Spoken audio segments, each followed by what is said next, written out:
Assalamualaikum warahmatullahi wabarakatuh. Waalaikumsalam. Pemirsa, senang sekali saya Dea Lintawegi tentunya menemani Anda kembali dalam Menyapa Dewan, dan kita akan membahas tema yang sangat menarik bersama dengan para anggota Dewan dari DPRD Kota Cilegon. Kita akan membahas terkait dengan tupoksi dan juga profiling Dewan, dan nanti juga akan sedikit kita membincang soal pesta demokrasi atau pilkada yang nanti juga akan sama-sama kita nikmati pestanya begitu ya di November 2024 nanti di Kota Cilegon.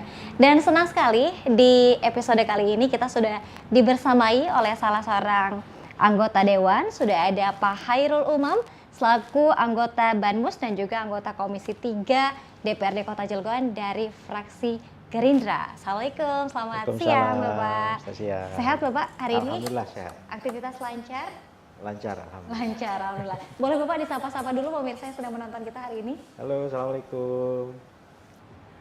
Selamat menyaksikan ya Pak ya. Selama 30 menit ke depan nanti kita akan membahas tema yang tadi sudah kita spill tadi. Wah, boleh mungkin kita boleh bahas dulu dari tupoksi Banmus nih Pak. Ini sangat menarik. Mungkin dari Partai Gerindra sendiri ini ada poin-poin atau mungkin juga usulan-usulan begitu kurang lebih yang memang sedang dirancang di bulan ini dan juga tahun ini. Seperti apa Pak?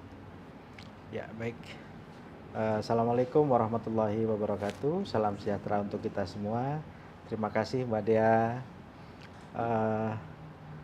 Berkaitan dengan tupoksi saya di DPRD, di Badan Musyawarah ya. Ini salah satu AKD yang ada di DPRD yang membidangi tentang bagaimana merencanakan program-program kerja. Biasanya dilakukan 1 bulan sekali, kecuali kalau memang ada perubahan-perubahan yang harus dilakukan. Nah, ini banyak sekali yang memang masukan-masukan terkait dengan kegiatan, baik itu tentang usulan-usulan judul daripada kunjungan kerja ataupun juga berkaitan dengan lokasi. Itu yang berkaitan dengan Banmus, salah satunya. Oke, kalau boleh tahu Pak, sepanjang tahun ini apa yang mungkin sedang dirancang oleh teman-teman Banmus, maksudnya mungkin di Gerindra? Dari fraksi Gerindra saat ini tidak ada yang spesifik sih, lebih kepada kita sama-sama mengikuti keputusan bersama ya, dari semua perwakilan dari fraksi-fraksi. Ya. Tentunya memang harus kesepakatan dari seluruh fraksi dulu ya Pak ya, untuk kemudian menentukan apa yang kemudian harus dilanjutkan. Betul. Dan tidak dilanjutkan. Betul. Oke, baik. Ini ada juga tertuang pada RPJMD ya, dan juga RPJMP, begitu kurang lebih ya. Baik, kalau prioritas Pak, apakah mungkin ada yang mungkin sedang diprioritaskan dalam hal pembangunan di Kota Cilegon di tahun ini atau masih sama juga? Kami dari fraksi Gerindra ini sejalan dengan apa yang dicanangkan oleh pimpinan kami tentunya. Ini adalah Pak Wali Kota, Pak Heldi ya. Kita sekarang sedang mempersiapkan bagaimana membangun SDM-nya. Oke. Karena Cilegon yang sudah jelas adalah kota industri, ini harus mumpuni secara SDM agar masyarakat Cilegon juga bisa ikut andil dan ikut bekerja di dalam industri tersebut. Mungkin selama ini kan banyak hal yang memang menjadi kekurangan di kita. Nah, oleh karena itu pemerintah daerah sekarang ini fokus dengan bagaimana menciptakan pendidikan yang lebih baik, ya, pendidikan tinggi melalui beasiswa-beasiswa yang sudah berjalan saat ini. Baik, beasiswanya sudah ada yang sudah berjalan saat ini ya. Baik. Nah, mungkin boleh sedikit gambaran secara umum saja Pak, ketika banyaknya industri yang ada di Kota Cilegon, kemudian berapa persen sih Pak yang kemudian bisa diisi oleh tenaga lokal Kota Cilegon saat ini dengan SDM yang tadi mumpuni yang Bapak sebutkan? Secara spesifik angkanya saya belum ini ya, belum bisa menyebutkan. Tapi ya sudah sebagian besar sudah terwakili sudah terwakili. Baik. Tapi mungkin harapan dari masyarakat Cilegon harus mempunyai kuota yang lebih, karena memang itu sebuah kearifan lokal yang harus diberikan oleh industri, di mana memang masyarakat Cilegon yang terdampak langsung, Ya. baik dari polusinya, ya, baik polusi udara, chemical ataupun yang lain. Jadi satu hal yang wajar kalau masyarakat Cilegon meminta porsi yang lebih, ya, agar bisa masuk ke industri tersebut. Baik, boleh Bapak mungkin sedikit juga berkomentar terkait dengan masih tingginya juga angka pengangguran Bapak ya di Kota Cilegon. Tentu ini juga tidak sebanding dengan adanya banyak industri yang ada di Kota Cilegon. Tadi mungkin Bapak juga sudah sebutkan dan sedikit spill bahwa SDM-nya yang mungkin masih harus dibangun. Seperti apa Pak? Kalau saran kami, ya, jangan pernah berhenti untuk belajar, karena memang di dunia industri membutuhkan satu skill tersendiri, ya, yang memang ini juga tidak didapatkan di tempat perkuliahan secara umum. Kalaupun memang apapun itu kuliahnya ataupun itu sekolahnya, pasti secara dasar-dasar umumnya pasti ada. Nah, karena memang basic saya juga dulu awalnya dari industri, saya tahu persis bagaimana kebutuhan industri itu menyeleksi pekerja-pekerja yang harus masuk. Jadi memang membutuhkan spesifikasi yang sangat-sangat tinggi. Baik. Untuk menanggulanginya, saya lebih suka menumbuhkan ekonomi rakyat melalui UMKM. Ya, karena saat ini kan orang hanya berpikir mencari kerja, tapi saya lebih suka bagaimana kita menciptakan lapangan kerja sendiri. Baik, menjadi bos bagi diri sendiri ya, dan juga membuka lapangan kerja baru tentunya untuk masyarakat Kota Cilegon. Wah, luar biasa ya. Dan tadi di samping juga untuk terus menyemangati dan juga meningkatkan SDM yang ada di Kota Cilegon, luar biasa. Tadi juga kita sempat mengobrol, Bapak ini kimia ya Pak ya, wah luar biasa, ini menjadi anggota dewan yang memang basisnya adalah ilmu kimia, waduh luar biasa. Selain sebagai Banmus, Pak Hairul Umam juga ini sebagai anggota Komisi 3 fraksi Gerindra. Boleh dijelaskan juga nih Pak, untuk tupoksi dari Komisi 3 seperti apa? Komisi 3 di DPRD Kota Cilegon ini membidangi tentang pengawasan pendapatan daerah, ya, PAD, pendapatan asli daerah. Nah, tentunya banyak poin-poin dari OPD yang memang ini bisa menghasilkan pendapatan untuk daerahnya, baik dari pajak, dari sisi usaha, gitu kan. Nah, kita sebagai sistem kontrol dari pemerintah daerah yang ada di sini, ya, bagaimana supaya meningkatkan PAD karena ini sangat diperlukan, bagaimana untuk menjalankan operasional daerah. Oke, boleh di-spill Pak, PAD saat ini yang paling besar penyumbangnya sektor apa? Penyumbang terbesar saat ini dari PCM, ya, PCM, terus juga pajak cukup lumayan besar juga. Lumayan besar. Walaupun mungkin di beberapa bulan kemarin ada keterlambatan karena ada perubahan sistem saja. Oke, pajak masih menjadi primadona ya, menjadi penyumbang terbesar PAD. Tapi kalau dari realisasinya Pak, apakah juga tercapai juga untuk PAD khususnya mungkin di sektor pajak sejauh ini sudah pertengahan atau sudah melewati semester pertama di tahun 2024? Dari hasil pantauan kami sudah tercapai hampir 100%, bahkan dari perusahaan daerah ya melalui PCM itu sudah melebihi target. Alhamdulillah. Alhamdulillah. Ya. Baik. Nah, tadi ada yang menarik dari statement Bapak terkait dengan kita mengubah juga mindset selain memang tadi mengupdate SDM dan juga skill yang dimiliki, tapi juga mindsetnya adalah bukan hanya menjadi pencari kerja. Betul. Nah, apakah kemudian Pak di teman-teman di Dewan juga ini mengarahkan masyarakat juga untuk menjadi para pelaku UMKM yang kreatif atau mungkin ada program khususnya atau seperti apa Pak? Program-program khusus memang sudah disiapkan oleh pemerintah daerah, Oke. eh, baik itu UMKM-nya difasilitasi oleh Dinas Koperasi, dan hari ini memang sudah terbukti banyak UMKM yang tumbuh ya, dari fasilitas yang diberikan oleh pemerintah daerah. Karena memang bekerja ini pasti punya keterbatasan kuota, ya, baik dari jumlah personalnya ataupun juga dari sisi skillnya. Nah, satu hal yang tidak ada batas adalah usaha, Hmm. baik itu dari sisi infrastruktur ataupun mungkin UMKM. Kalau saya lebih cenderung ke UMKM karena tidak membutuhkan modal yang besar, Ya. hanya butuh ketekunan dan eh, daya juang yang tinggi.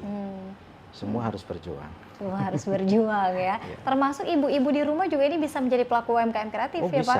bisa. Ya. Oke, ini tidak terbatas usia, tidak terbatas waktu, dan juga sudah ada sistem online yang memang juga Ya. ini tidak membutuhkan offline store Betul, juga. betul Oke. sekali. Kalau bicara soal UMKM yang memang AD, Oke. pendapatan asli daerah.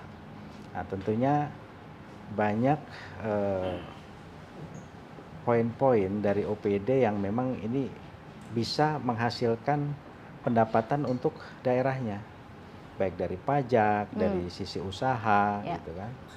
Nah, kita sebagai sistem kontrol dari pemerintah daerah yang ada di sini, ya, bagaimana supaya meningkatkan PAD karena ini sangat diperlukan, bagaimana untuk menjalankan operasional daerah. Oke, boleh di-spill Pak, PAD saat ini yang paling besar penyumbangnya sektor apa? Penyumbang terbesar saat ini dari PCM, ya, PCM, terus juga pajak cukup lumayan Pajak besar masih juga. lumayan besar. Walaupun mungkin di beberapa bulan kemarin ada keterlambatan karena ada perubahan sistem saja. Oke, pajak masih menjadi primadona ya, menjadi penyumbang terbesar PAD. Tapi kalau dari realisasinya Pak, apakah juga tercapai juga untuk PAD khususnya mungkin di sektor pajak sejauh ini sudah pertengahan atau sudah melewati semester pertama di tahun 2024? Dari hasil pantauan kami sudah tercapai hampir 100%, bahkan dari perusahaan daerah ya melalui PCM itu sudah melebihi target. Alhamdulillah. Alhamdulillah. Ya. Baik. Nah, tadi ada yang menarik dari statement Bapak terkait dengan kita mengubah juga mindset. Selain memang tadi mengupdate SDM dan juga skill yang dimiliki, tapi juga mindsetnya adalah bukan hanya menjadi pencari kerja. Betul. Nah, apakah kemudian Pak di teman-teman di Dewan juga ini mengarahkan masyarakat juga untuk menjadi para pelaku UMKM yang kreatif atau mungkin ada program khususnya atau seperti apa Pak? Program-program khusus memang sudah disiapkan oleh pemerintah daerah, Oke. baik itu UMKM-nya difasilitasi oleh Dinas Koperasi, dan hari ini memang sudah terbukti banyak UMKM yang tumbuh ya, dari fasilitas yang diberikan oleh pemerintah daerah. Karena memang bekerja ini pasti punya keterbatasan kuota, ya, baik dari jumlah personalnya ataupun juga dari sisi skillnya. Nah, satu hal yang tidak ada batas adalah usaha, baik itu dari sisi infrastruktur ataupun mungkin UMKM. Kalau saya lebih cenderung ke UMKM karena tidak membutuhkan modal yang besar, hanya butuh ketekunan dan daya juang yang tinggi. Semua harus berjuang. Semua harus berjuang ya. Termasuk ibu-ibu di rumah juga ini bisa menjadi pelaku UMKM kreatif ya Pak? Bisa. Ya. Oke, ini tidak terbatas usia, tidak terbatas waktu, dan juga sudah ada sistem online yang memang juga ini tidak membutuhkan offline store juga. Betul Oke. sekali. Kalau bicara soal UMKM yang memang diunggulkan, apakah ada juga Pak di Kota Cilegon? Ada. Makanan-makanan khas Cilegon sudah mulai tumbuh ya. Kemudian juga ada kemarin tuh rabek dendeng khas Cilegon yang mungkin dulu hanya ada di selamatan di masyarakat ya, sekarang sudah ada dalam bentuk kemasan Mm-mm. dan Ya. itu higienisnya dan kualitasnya juga sangat terjamin. Artinya itu sebagai bentuk edukasi dan pengawalan secara khusus terhadap pelaku-pelaku UMKM. Gitu. Baik, ini bisa lebih awet juga Ya. dinikmatinya. Oh iya, iya, itu Tidak pasti. hanya tadi seperti Bapak sebutkan adalah di hajatan-hajatan saja Ya. ya, tapi sudah ada dalam kemasan yang memang lebih modern. Baik, selama Bapak di Komisi 3, tentunya juga ini menyerap aspirasi, Betul. saran dari masyarakat. Apa sih Pak yang kemudian banyak disampaikan oleh masyarakat Kota Cilegon ini, keresahannya seputar apa Pak? Berkaitan dengan infrastruktur ada di beberapa Infrastruktur. wilayah di dapil saya yang belum Oke. terrealisasi ya. Belum ada betonisasi, jalan masih ada yang berlubang, tapi alhamdulillah beberapa waktu yang lalu Pak Wali langsung meninjau dan sekarang sudah dianggarkan, tinggal pelaksanaan saja. Selain itu berkaitan dengan pendidikan, karena memang kuota pendidikan hari ini SMP negeri juga masih terbatas dengan jumlah ruang yang sangat terbatas. Sementara masyarakat animonya sangat tinggi terhadap sekolah negeri. Memang semua harus dibatasi karena memang di sini ada sekolah swasta. Ya. Cuma kami berharap mudah-mudahan ke depan sekolah swasta ini juga bisa dibiayai atau disubsidi oleh pemerintah daerah, supaya kuota yang ada di negeri yang terbatas ini bisa terakomodir keinginan masyarakat ini melalui sekolah swasta.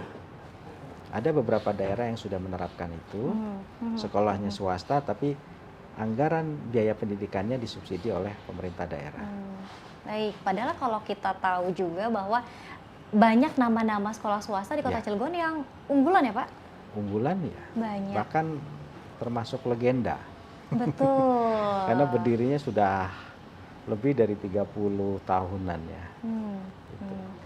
Oke, ternyata memang orang tua masih mengincar sekolah negeri begitu ya. Betul. Baik, selain infrastruktur dan juga pendidikan Pak, mungkin apa lagi yang kemudian biasa disampaikan masyarakat saat aspirasi? Dari anak-anak muda, ya. Nah ini banyak keinginan untuk ikut-ikut pelatihan. Pelatihan. Ya.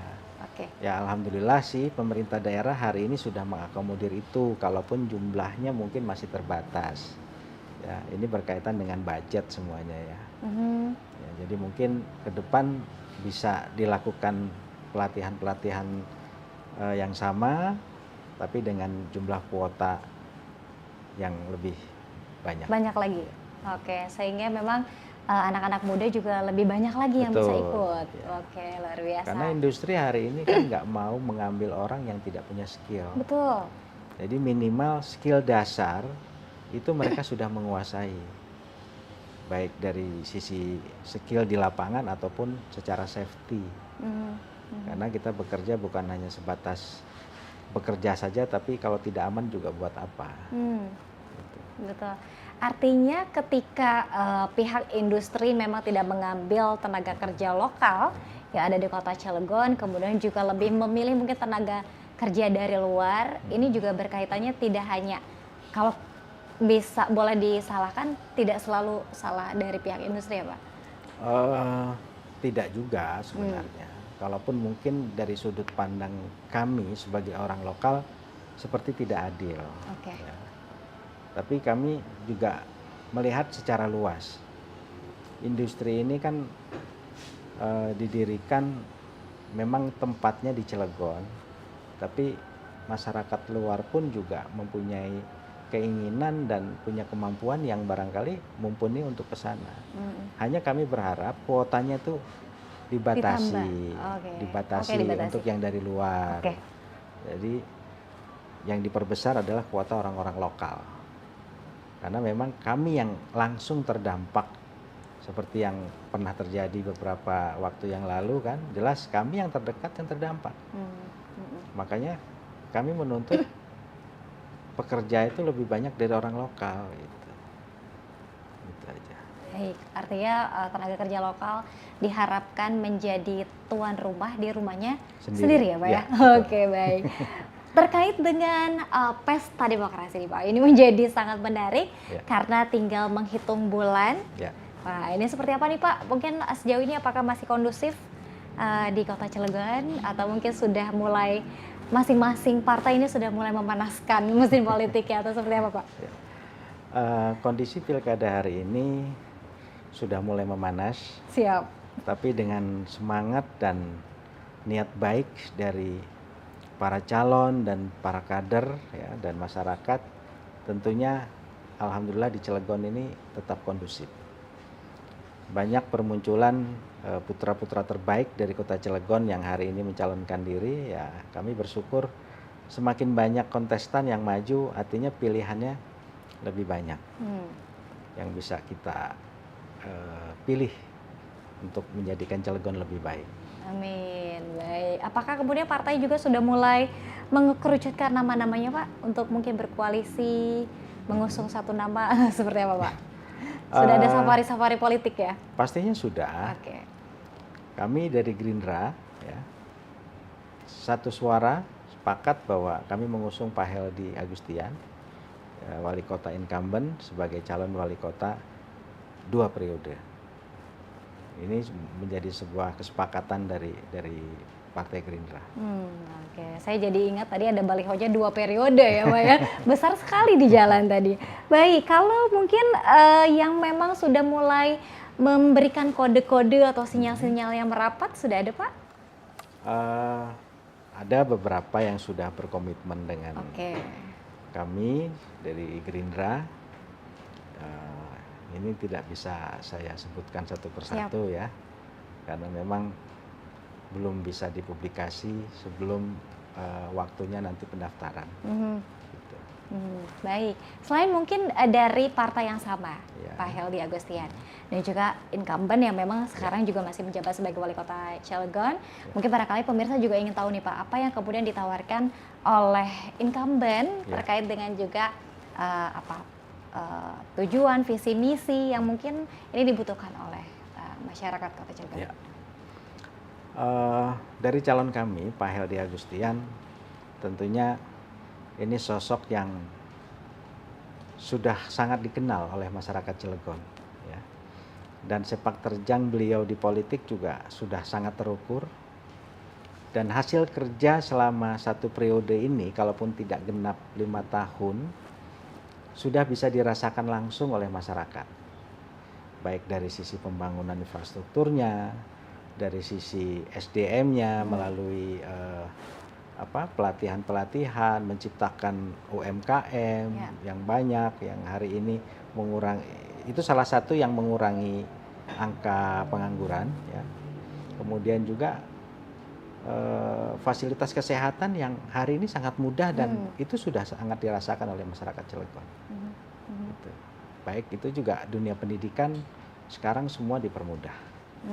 Baik, kedepannya artinya akan melanjutkan program-program yang mungkin belum rampung di periode yang pertama. Ya, betul. Oke, baik. Bicara soal sosok yang nanti juga mendampingi, ini juga menjadi sangat menarik Pak tentunya. Sosok yang seperti apa kemudian yang diharapkan oleh Gerindra sebagai pendamping Pak Heldy. Sebagai pendamping. Baik. Tentunya yang satu frekuensi, ya. Dalam arti dalam menjalani sebuah nahkoda pemerintahan ini harus satu pemahaman, sehingga ide-ide yang dimunculkan ini nanti bisa lebih maksimal. Dan saya yakin Pak Heldy sudah mempunyai sosok yang dibidik, ya. Dan kami selaku kader sepakat satu suara, apapun hasil yang dipilih oleh pimpinan kami, ya, Pak Heldy Agustian, kami wajib mendukung dan memenangkan pilkada di Kota Cilegon. Kota Cilegon. Baik. Kalau dalam hati Bapak sudah ada ya nama ya? Tidak boleh disebutkan. Oh, sudah ada, baik. Artinya memang sudah ada yang menguat satu nama yang nanti kemudian juga ini akan dipilih sebagai pendamping ya. Tapi karena belum resmi, jadi tidak boleh di-spill dulu. Begitu kurang lebih ya Bapak ya. Kemudian apa yang diharapkan atau mungkin imbauan kepada masyarakat nih Pak untuk terkait yang namanya pesta demokrasi, tentunya kita harus bersuka cita, harus tetap menjaga kondusivitas, keamanan di Kota Cilegon. Seperti apa Pak imbauannya? Himbauan buat seluruh masyarakat Kota Cilegon, karena dalam waktu dekat ini kita menghadapi pilkada yang tentunya kondisinya sangat luar biasa. Ya.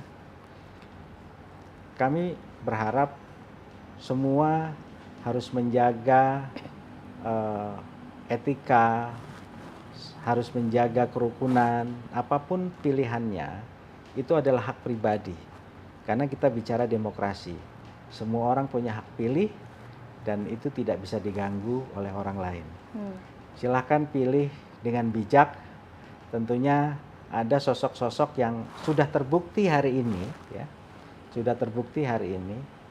Kata wong Cilegonnya, wis sing pasti baik. Ya. Wis sing pasti baik. Ya, tentunya kami dari Gerindra akan berjuang bagaimana memenangkan Pak Heldi dan pasangannya nanti untuk duduk kembali di pemerintahan sebagai wali kota dan wakil wali kota Kota Cilegon. Baik, mantap. Ini sudah dengan sangat lantang begitu ya Gerindra mengusung dan juga mendukung kembali Pak Heldi untuk menjadi 2 periode nanti menjabat lagi di tahun depan. Sedikit juga boleh Bapak sebagai informasi terakhir yang akan disampaikan oleh kepada pemirsa terkait dengan mungkin program yang saat ini sedang dirancang dari Komisi 3 DPRD Kota Cilegon, Pak.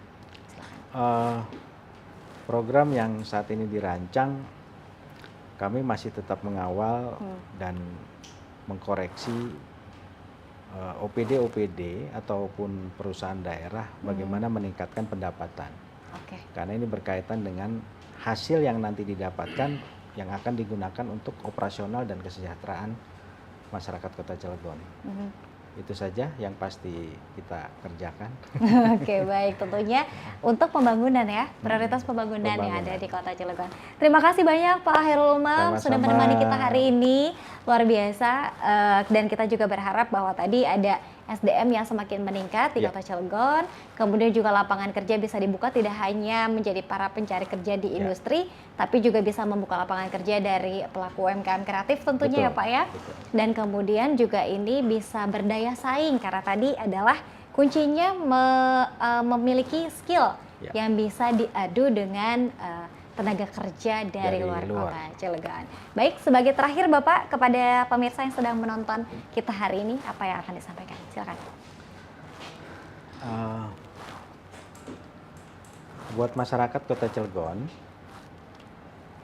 kita sebagai warga negara yang baik, mari kita jaga ketentraman, ya, keamanan, dan saling menghormati setiap hak pilih dari setiap jiwa yang ada di Kota Cilegon ini.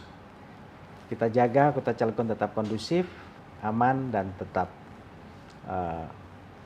maju demi kesejahteraan masyarakat Kota Cilegon yang lebih baik lagi. Amin. Tidak boleh golput? Tidak boleh golput. Karena satu suara Anda sangat berarti untuk masa depan Kota Cilegon. Oke, 5 menit saja ya Pak ya datang untuk ke tempat pemilihan. Sekali lagi terima kasih banyak Pak Hairul Umam selaku anggota Banmus dan juga anggota Komisi 3 Fraksi Gerindra. Sehat selalu dan kita doakan tadi program-program yang sudah dirancang bisa dilanjutkan lagi dan juga bisa semakin baik. Tentunya tadi adalah muaranya adalah untuk kemakmuran dan juga kesejahteraan masyarakat Kota Cilegon untuk menjadi lebih baik lagi. Terima kasih banyak pemirsa, tentunya saya Dea Lintang-Wengi, nanti kita akan kembali hadir lagi dalam Dewan Menyapa di episode selanjutnya. Wassalamualaikum warahmatullahi wabarakatuh. Waalaikumsalam. Bapak, terima kasih. Ya, terima kasih.